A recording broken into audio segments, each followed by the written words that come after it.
प्रेरणा स्त्रोत कुंडलपुर दमोह के निकट ग्राम चौपरा चौबीसा में विराजमान 13वीं शताब्दी की 14 फुट ऊंची श्री 1008 शांतिनाथ भगवान की अतिशयकारी प्रतिमा जी के दर्शनार्थ अवश्य पधारें।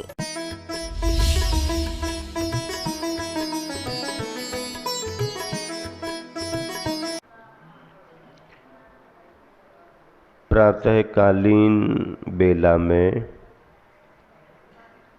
आपका जो स्वाध्याय चल रहा है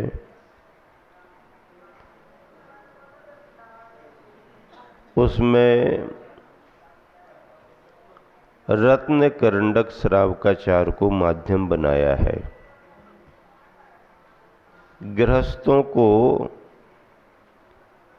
श्रावकाचार का उपदेश पहले दिया जाता है क्योंकि उसकी भूमिका श्रावक धर्म के पालन की रहती है। इसलिए आप सभी को श्रावकाचार के बारे में जानकारी दी जा रही है। रत्न करंडक श्रावकाचार एक विशेष ग्रंथ है जिसमें श्रावक धर्म तो माध्यम है ही, लेकिन विशेष रूप से रत्नत्रय का वर्णन है।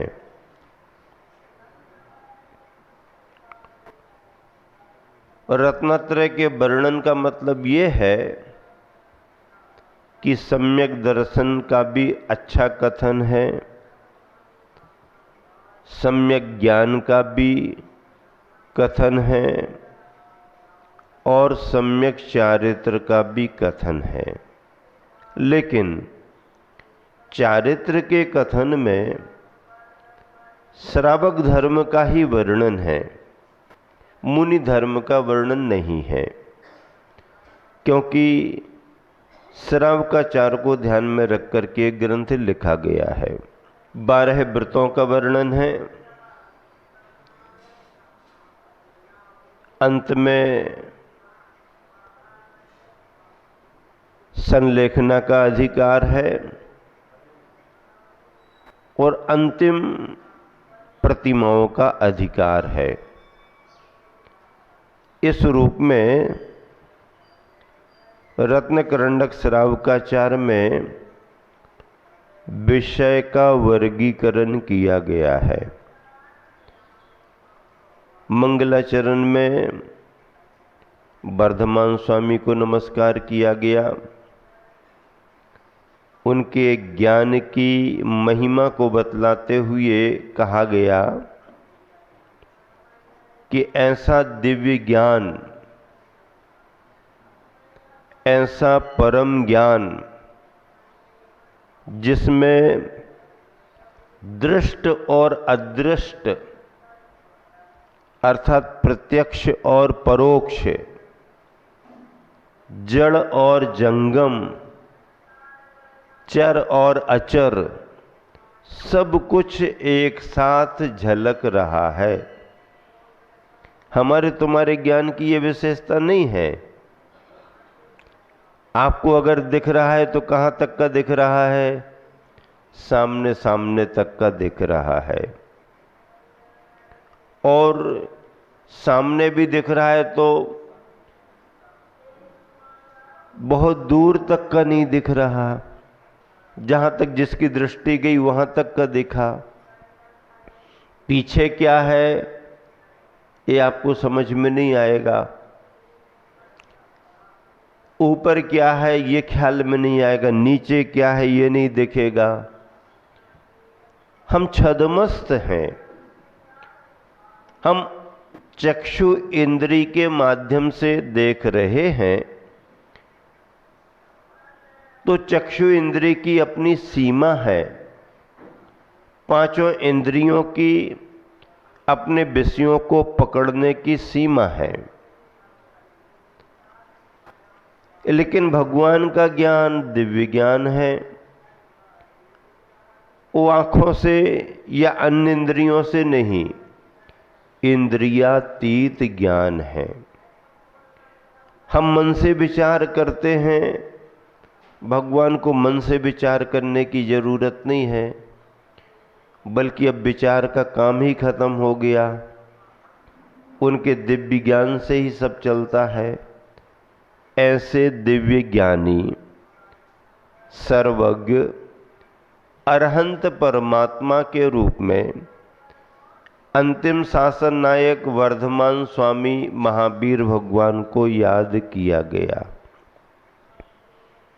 नमः श्री वर्धमानाय। और ये विशेषता बतलाई गई कि उनका ये दिव्य ज्ञान उनके कर्मों के नष्ट होने पर आया है। कर्म जब नष्ट होते हैं तो आत्मा की दिव्यता, शुद्ध गुण तब प्रकट होते हैं। दूसरे नंबर के श्लोक में समीचीन धर्म के कथन की प्रतिज्ञा की गई और धर्म की महिमा बतलाई गई कि धर्म तो वो है जो कर्मों का नाशक है, अर्थात कर्मों को नष्ट करने वाला है। और दूसरी बात, संसार के दुखों से निकाल करके उत्तम सुख को प्रदान करता है।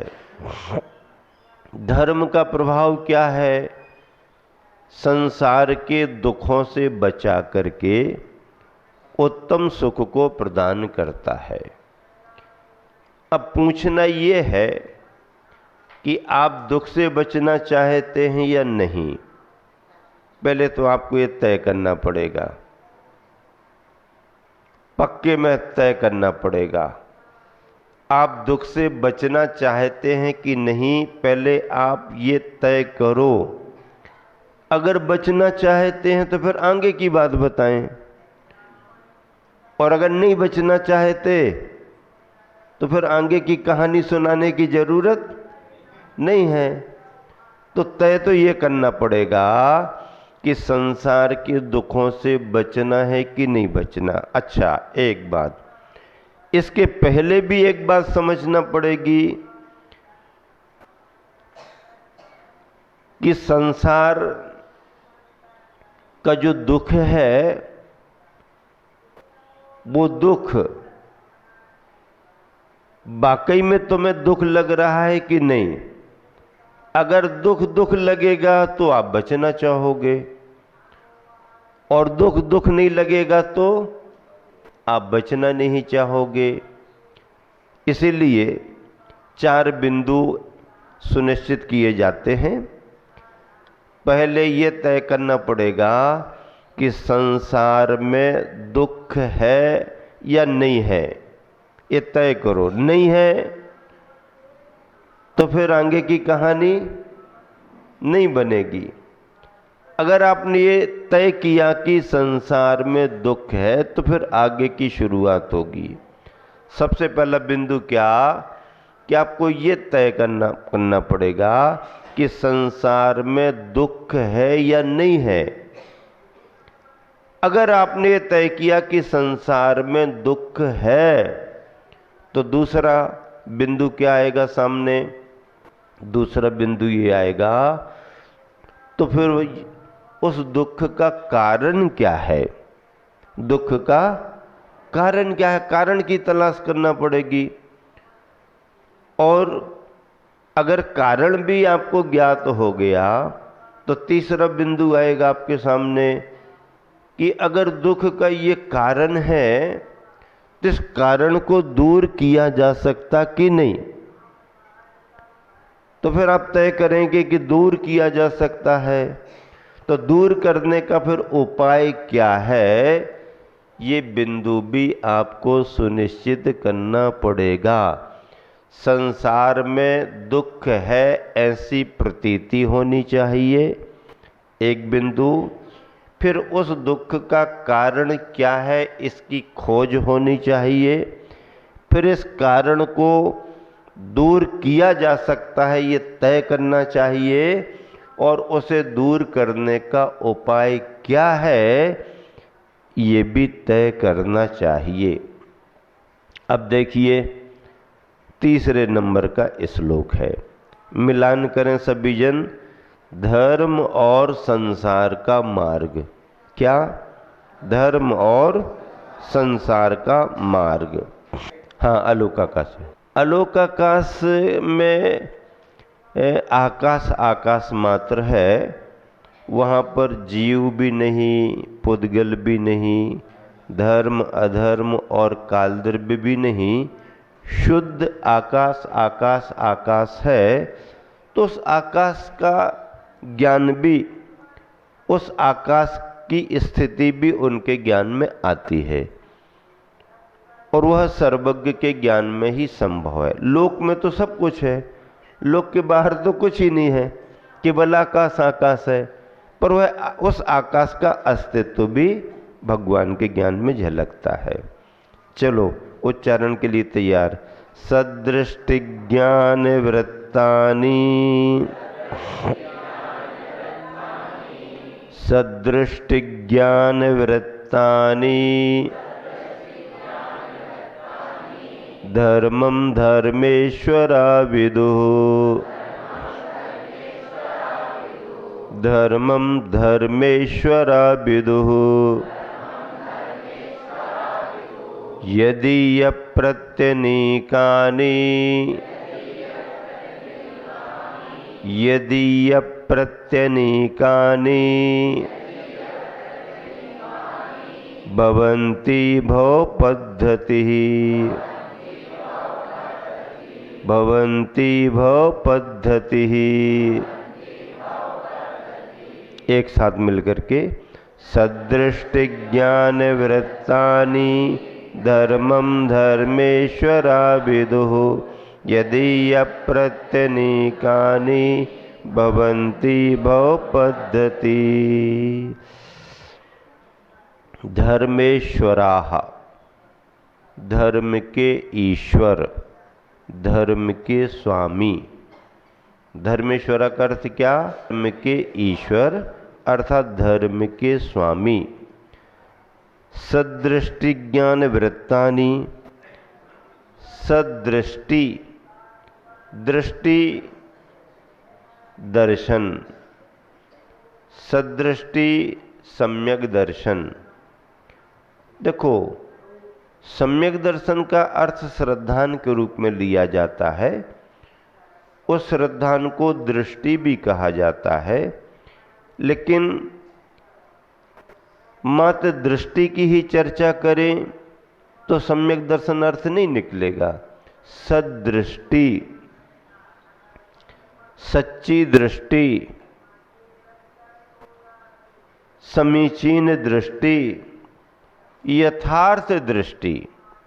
यथार्थ कहो, सच्चा कहो, समीचीन कहो, ये तीनों शब्द एकार्थवाची हैं। अर्थात जो दृष्टि है यानी हमारा जो श्रद्धान है वो श्रद्धान सही सही होना चाहिए। श्रद्धान तो कैसा भी हो सकता है, लेकिन नहीं, श्रद्धान हमारा सच्चा होना चाहिए। अब सच्चे का अर्थ क्या है? भावपूर्वक वस्तु के स्वरूप को समझकर जो श्रद्धान होता है वो सच्चा श्रद्धान माना जाता है। हम श्रद्धान कर रहे हैं, इसमें सच्चापन होना चाहिए, और जिस पर श्रद्धान कर रहे हैं उसका पद, उसका स्वरूप भी सच्चा होना चाहिए। सदृष्टि, समीचीन दृष्टि यानी सम्यक दर्शन। ज्ञान आया है तो उसमें भी सद ज्ञान लगेगा यानी सम्यक ज्ञान। और वृत्तानि, वृत्त यानी चारित्र, उसमें भी सद लगेगा। सम्यक चारित्र। तत्वार सूत्र का पहला सूत्र अपन ने पढ़ा, क्या है? सम्यक दर्शन ज्ञान चारित्राणि मोक्ष मार्ग। अब सम्यक दर्शन ज्ञान चारित्राणि ये कहा। अब सम्यक दर्शन में सम्यक लगा है, बाकी ज्ञान और चारित्र हो गया। ज्ञान में सम्यक नहीं लगा, चारित्र में भी सम्यक नहीं लगा, फिर भी अर्थ सम्यक लगा के निकाला जाता है। सूत्रों को लिखने में बार बार पुनरावृत्ति ना हो, इसके लिए आदि पद बना दिया, आदि दीपक उसे कहा गया, और वह सद दर्शन में भी लगेगा, ज्ञान में भी लगेगा, चारित्र में भी लगेगा। सम्यक शब्द जो है सम्यक दर्शन में भी लगा, सम्यक ज्ञान में भी लगा, सम्यक चारित्र में भी लगा, तब भी इसे हम रतन कहेंगे। श्रद्धान ज्ञान और चारित्र अकेले रतन नहीं है। श्रद्धा ज्ञान चारित्र रतन नहीं, ये तो मिथ्या उल्टे भी हो सकते हैं। उल्टे होंगे तो इनको रतन नहीं कहेंगे, जब ये सही होंगे तब इन्हें रतन कहेंगे। तो ये श्रद्धा ज्ञान चारित्र रतन कब बनते हैं? जब श्रद्धा में सम्यक लगे, ज्ञान में सम्यक लगे, चारित्र में सम्यक लगे, तो ये क्या हो जाते हैं? ये रतन हो जाते हैं। इसलिए सम्यक दर्शन ज्ञान चारित्राणि, फिर क्या कहा? क्या कहा? मोक्ष मार्ग। अगर इसी सूत्र में सम्यक की जगह मिथ्या लगा देते, मिथ्या दर्शन ज्ञान चारित्राणि, फिर क्या कहेंगे? मिथ्या दर्शन ज्ञान चारित्राणि मोक्ष मार्ग? नहीं, मोक्ष मार्ग तो तब कहेंगे जब सम्यक लगाएंगे। और अगर मिथ्या लगा कि हमने सूत्र पढ़ा मिथ्या दर्शन ज्ञान चारित्राणि संसार मार्ग, अब अगर ऐसा सूत्र बनेगा तो इसके लिए फिर हम तत्वार्थ सूत्र नहीं कहेंगे, अतत्वार्थ सूत्र कहेंगे। क्या कहेंगे? क्या कहेंगे? क्योंकि इसमें उल्टा कथन किया जा रहा है, धर्म से हट करके कथन किया जा रहा है। अगर तत्वों का उनके अर्थों के साथ कथन है तो तत्वार्थ सूत्र, और अगर उल्टा कथन है तो अतत्वार्थ सूत्र कहेंगे। इस तरह से यहां पर जो कहा सदृष्टि ज्ञान वृत्तानि धर्मम, कितना बढ़िया। सम्यक दर्शन, सम्यक ज्ञान, सम्यक चारित्र को क्या कहा? धर्म कहा। क्या कहा? धर्म कहा। ये धर्म भी किसने कहा? ये धर्म भी किसने कहा? हमने आपने कहा क्या? हम और आप कहेंगे तो प्रामाणिकता नहीं मानी जाएगी। गली चलते कोई भी व्यक्ति अगर दूरी बताएगा तो हम उस पर भरोसा नहीं करेंगे। रास्ता बताने वाले की प्रामाणिकता होनी चाहिए।